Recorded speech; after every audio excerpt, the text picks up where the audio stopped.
अस्सलाम वालेकुम जी, मेरा नाम है Wajahat Ali Qureshi and I represent Plotex Realtors. DHA Multan की पोस्ट बजट एनालिसिस और वीकली प्राइस अपडेट वीडियो में खुश आमदीद। आज की इस वीडियो में हम बात करेंगे कि जो बजट में टैक्स रिलीफ दिया गया है परचेजर्स को, उसकी क्या डिटेल्स हैं और उसका ऑब्वियसली डीएचए मुल्तान की मार्केट सिचुएशन पर क्या इम्पैक्ट पड़ेगा। इसके साथ साथ आपके साथ शेयर करेंगे डीएचए मुल्तान के तमाम सेक्टर्स की प्राइसेस, ताकि हम जब ये टैक्स रिलीफ जो इम्प्लीमेंट होगा उसका इम्पैक्ट जो कि जुलाई तक आएगा, उसमें फिर हम कंपैरिजन कर सकें कि अब की जो मार्केट सिचुएशन है या आपके जो रेट्स हैं और तब के रेट्स में क्या डिफरेंस आया है। तो मेक श्योर कीजिएगा कि आप इस वीडियो को एंड तक लाजमी देखें और ऐसी मजीद इन्फॉर्मेटिव वीडियोस के लिए हमारे चैनल को सब्सक्राइब करें।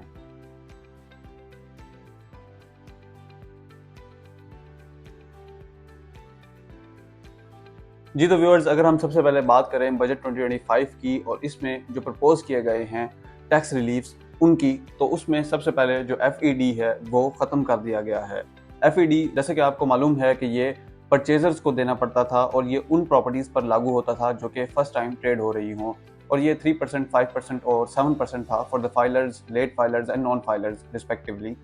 तो इसको बिल्कुल 0% कर दिया गया है, ख़त्म कर दिया गया है। इसके साथ साथ जो एक और इम्पोर्टेंट रिलीफ है वो ये है कि विद होल्डिंग टैक्स जो कि परचेजर्स की डिफरेंट स्लैब्स पर लगता था, उसको कम कर दिया गया है। Depending upon the value of property, जो परचेजर्स थे वो टैक्सेस की डिफरेंट परसेंटेज जो है वो पे करते थे, जिसमें 3%, 6% और 12% थे। उसमें से अगर हम रेलिवेंट बात करें, क्योंकि डीएचए मुल्तान में जो ज़्यादातर प्लॉट्स हैं उनकी मालियत 5 करोड़ से कम है, तो परचेजर्स को 3% टैक्स देना पड़ता था, जिसको अब कम करके 1.5% कर दिया गया है। तो ये दोनों जो टैक्स रिलीफ्स हैं ये ऑब्वियसली परचेजर्स को इनकरेज करने के लिए हैं कि वो रियल एस्टेट में इन्वेस्टमेंट करें, वो रियल एस्टेट को परचेज करें। इसके साथ साथ सेलर्स के लिए, जैसे कि मैंने अपनी पिछली वीडियो में भी बताया था कि उनके लिए कोई रिलीफ एक्सपेक्टेड नहीं है, और वैसा ही हुआ है कि उनको कोई रिलीफ नहीं दिया गया। इनफैक्ट अपनी पिछली वीडियो में भी मैंने जिक्र किया था कि उन पर पंजाब सेल्स टैक्स जो कि सर्विसेज पर आयद किया गया है वो भी इम्प्लीमेंट होगा। सो सेलर्स के लिए इस बजट में कुछ नहीं है, जबकि बायर्स के लिए डेफिनेटली इसमें बहुत अच्छा रिलीफ प्रोवाइड किया गया है। और ये अभी तमाम जस्ट प्रपोजल्स हैं, लेकिन इन पर जो बहस होना है, इनके अप्रूवल्स हैं, they are just formalities. Budget में जो भी टैक्सेस प्रपोज कर दिए जाते हैं 100% वही इम्प्लीमेंट भी होते हैं। इससे इम्पैक्ट क्या पड़ेगा? ऑब्वियसली रियल एस्टेट की मार्केट, अगर हम बात करें स्पेसिफिकली डीएचए मुल्तान की मार्केट पर, तो इसका काफ़ी पॉजिटिव इम्पैक्ट पड़ेगा, क्योंकि जो डिमांड है वो अब इंक्रीज हो जाएगी। जो एंड क्लाइंट्स हैं, जो इन्वेस्टर्स हैं, वो इन टैक्स रिलीफ्स के बाद डेफिनेटली जो रियल एस्टेट सेक्टर है उसका रुख करेंगे, उसमें अपनी इन्वेस्टमेंट्स लेके आएंगे। क्योंकि इसकी एक रीज़न ये भी है कि जो इंटरेस्ट रेट है, आपने देखा होगा कि वो अब 11% पर आ गया है। इसके साथ साथ इस बजट में जो एक और टैक्स है जो कि इंटरेस्ट प्रॉफिट्स पर लगता था, जो कि मार्कअप्स पर लगता था, उसको 15% से इंक्रीज कर 20% कर दिया गया है। जो इंटरेस्ट रेट है अब अगर वो एब्स्ट्रैक्टली देखा जाए तो वो सिंगल डिजिट पर आ गया है। तो इससे डेफिनेटली जो पैसे हैं वो अब मूव करेंगे। जैसे कि मैंने आपको पहले भी बताया था कि जो पैसे हैं या जो कैश फ्लो है वो कभी भी रुकता नहीं है, जस्ट उसकी डायरेक्शन चेंज हो जाती है, कभी बैंक्स की तरफ, कभी स्टॉक एक्सचेंज की तरफ, कभी गोल्ड की तरफ, तो कभी रियल एस्टेट की तरफ। तो अब बैंक्स जो है वो इंटरेस्ट रेट बहुत कम प्रोवाइड कर रहे हैं। इसके साथ साथ इंटरेस्ट प्रॉफिट्स पर जो टैक्स है वो भी इंक्रीज कर दिया गया है। तो डेफिनेटली जो पैसे हैं वो अब रियल एस्टेट सेक्टर की तरफ मूव करेंगे, जो कैश फ्लो है वो अब रियल एस्टेट सेक्टर की तरफ मूव करेगा। लेकिन जो इसका इम्पैक्ट है वो जुलाई में आपको देखने को मिलेगा। तो इसमें जो मेरी सजेशन होगी वो यही है, जो परचेज करना चाह रहे हैं वो जून के एंड से पहले पहले जो अपनी ट्रांजैक्शंस हैं उनको कंक्लूड कर लें, क्योंकि जो उनको टैक्स में रिलीफ मिलना है that is about just lakh या 2 लाख मैक्सिमम। जबकि इस टैक्स रिलीफ के इम्प्लीमेंट होने के बाद जब मार्केट बेहतर हो जाएगी तो फिर उनको कॉस्ट ऑफ लैंड के मद में 5 से 10 लाख का डिफरेंस देखने को मिलेगा। तो थोड़ा टैक्स बचाने के लिए आपको ज़्यादा पैसे पे करने से बेहतर है कि आप एज सुन एज पॉसिबल अपनी जो ट्रांजैक्शंस हैं उनको कंक्लूड करें। इसके साथ साथ जो सेलर्स हैं जो कि काफ़ी अरसे से इंतज़ार कर रहे थे कि रियल एस्टेट मार्केट कुछ बेहतर हो तो हम अपने प्लॉट्स सेल करें, तो उनके लिए ऑब्वियसली गुड न्यूज़ है कि अगर वो थोड़ा सा और पेशेंस रख लें। अब जैसे कि कल मेरे एक क्लाइंट भी थे कि वो कह रहे थे कि यार अब जो बजट है उसके बाद आप कहेंगे कि गवर्नमेंट चेंज होने का वेट करें, तो अब आपको गवर्नमेंट चेंज होने का वेट भी नहीं करना पड़ेगा, क्योंकि ये जो टैक्स रिलीफ्स हैं ऑब्वियसली इससे जो मार्केट सिचुएशन है वो काफ़ी बेहतर हो जाएगी। तो थोड़ा सा बस और पेशेंस रखें और इंशाल्लाह जुलाई से आप देखेंगे कि मार्केट की जो डायरेक्शन है उसकी ट्रेजेक्टरी अपवर्ड होगी इंशाल्लाह। और अगर इसके साथ साथ मैं बात करूं, जो डीएचए मुल्तान में रिसेंटली प्राइस इंक्रीज हुआ था जो कि फैब में हुआ था, जब ये रूमर्स या ये न्यूज़ थी कि टैक्स रिलीफ्स मिलने जा रहे हैं, कंस्ट्रक्शन पैकेज आ रहा है, उसकी बेस पर हुआ था।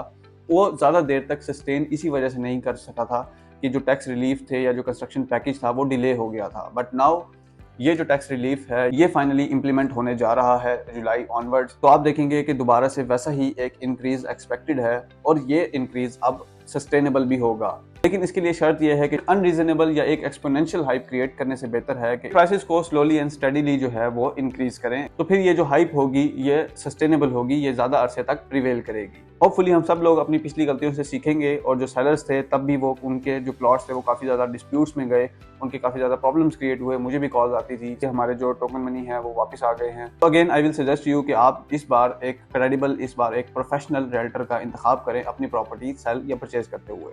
तो ये तो बात थी बजट की, इसमें मौजूद टैक्स रिलीफ्स की और उसके जो मार्केट पर इम्पैक्ट आना है उसकी। अब हम मूव करते हैं डीएचए मुल्तान के डिफरेंट सेक्टर्स की प्राइसेस की तरफ।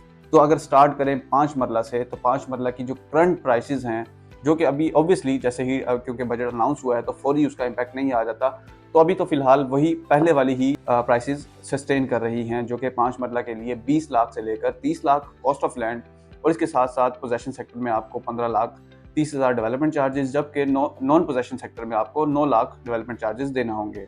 अगर 10 मरले की बात करें तो B1 और यू में जो प्लॉट की कॉस्ट ऑफ लैंड है वो 45 लाख से लेकर 65 लाख तक है और इसके डेवलपमेंट चार्जेस अब 22 लाख 10,000 हो चुके हैं। अब अगर हम मूव करें 8 मरले के सेक्टर की तरफ, तो इकलौता वाहिद सेक्टर बी 8 मरले का सेक्टर है जिसमें प्राइसेस 35 लाख से लेकर 50 लाख तक हैं और इसमें डेवलपमेंट चार्जेस 18 लाख 70,000 रुपये हैं। नाउ मूविंग टुवर्ड्स कनाल के नॉन पोजेशन सेक्टर्स, जो कि चीपेस्ट सेक्टर्स हैं वो W1, W2, X, Y, F और L हैं। इन तमाम सेक्टर्स में जो प्राइसेस हैं वो 40 लाख से लेकर 65 लाख तक हैं और इसमें डेवलपमेंट चार्जेस, क्योंकि नॉन डेवलप सेक्टर्स हैं, वही पुराने 21 लाख रुपए आपको पे करने होंगे। अब अगर हम मूव करें relatively better non possession non develop sectors की तरफ, तो वो है sector O, sector S, sector D, sector E और सेक्टर K। ऑल्दो कि ये सब अभी नॉन डेवलप सेक्टर्स हैं, लेकिन इनमें जो प्राइसेस हैं वो डेवलप्ड कनाल सेक्टर्स के ऑलमोस्ट इक्वल हैं, जो कि 55 लाख से लेकर 75 लाख तक हैं और इनमें भी डेवलपमेंट चार्जेस 21 लाख रुपए हैं।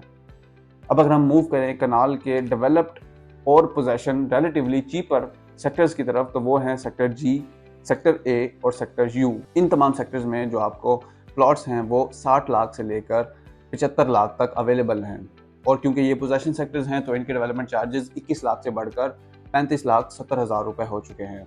Now moving towards the fastest developing sectors of DHA Multan, जो कि sector H, sector R, sector N, sector I और सेक्टर Q हैं। इन तमाम सेक्टर्स में जो प्राइसेस हैं वो 80 लाख से लेकर 1 करोड़ 15 लाख तक हैं, जबकि सेक्टर Q में, क्योंकि ये सेक्टर बहुत बड़ा सेक्टर है, इसमें बहुत ज़्यादा वैरायटी है प्लॉट्स की और लोकेशंस की, तो सेक्टर Q में आपको 80 लाख से भी कम प्लॉट्स अवेलेबल हैं और इनके जो डेवलपमेंट चार्जेस हैं वो 35 लाख 70,000 रुपये आपको देने होंगे। अब अगर हम मूव करें 2 कनाल के सेक्टर्स की तरफ, तो सेक्टर A और सेक्टर N में 2 कनाल के प्लॉट्स अवेलेबल हैं जिनकी प्राइसेस 2 करोड़ 15 लाख से लेकर 2 करोड़ 65 लाख तक है और इनके डेवलपमेंट चार्जेस 62 लाख 10,000 रुपये हैं। सो व्यूअर्स, ये थी डीएचए मुल्तान के डिफरेंट सेक्टर्स की prices after budget. But let me remind you कि ये अभी बजट के इम्पैक्ट से पहले की प्राइसेस है। जो बजट का इम्पैक्ट है, जब बजट की जो ये टैक्स रिलीफ्स की जो प्रपोजल्स हैं ये अप्रूव हो जाएंगी, इसकी इम्प्लीमेंटेशन हो जाएंगी, तो जुलाई में से एक्सपेक्टेड है कि जो असल इम्पैक्ट है वो आप देखेंगे। तो तब तक यही प्राइसेस ऑलमोस्ट प्रिवेल करेंगी and now this is the good opportunity, golden opportunity, कि अगर आप इन प्राइसेस पर प्लॉट सिक्योर कर लेते हैं तो फिर आप देखेंगे जब जुलाई में प्राइसेस इंक्रीज होना शुरू होंगी तो आपको अपनी इन्वेस्टमेंट पर अब अच्छी अप्रिसिएशन मिलेगी। और इसके साथ साथ अगर मैं वो सेक्टर्स शेयर करूं जिनमें अभी इन्वेस्टमेंट पोटेंशियल मौजूद है, तो वो sector O, sector I, sector U, दोनों 10 मरला और 1 कनाल सेक्टर U के, और इसके साथ साथ सेक्टर G हैं। तो ये जो तमाम सेक्टर्स हैं इनमें डेफिनेटली इन्वेस्टमेंट पोटेंशियल मौजूद है। अगर आप इनमें इन्वेस्टमेंट करते हैं तो आपको अच्छा अप्रिसिएशन देखने को मिलेगा। इसके साथ साथ जो कनाल के अंडर प्राइज्ड सेक्टर्स हैं वो सेक्टर X, सेक्टर Y और सेक्टर W1, W2 हैं। अगर आप इनमें कनाल का प्लॉट लेंगे तो आपको जस्ट 60 या 70 लाख रुपए टोटल एक्सपेंस पे कनाल का प्लॉट इजीली मिल जाता है और अगर आप उसको लॉन्ग टर्म होल्ड करना चाहेंगे then these sectors will be a good choice for you. ये थी डीएचए मुल्तान की post budget analysis and weekly price update video. Hopefully आपको ये इन्फॉर्मेटिव वीडियो पसंद आई होगी। ऐसे मजीद इन्फॉर्मेटिव वीडियोस के लिए हमारे चैनल को सब्सक्राइब करें। अगर आप में से भी कोई डीएचए मुल्तान में प्लॉट बाय या सेल करना चाहता है तो वो विदाउट एनी हेजिटेशन दिए गए नंबर पर कॉन्टैक्ट करें। See you in the next video. Until then take care. अल्लाह हाफिज।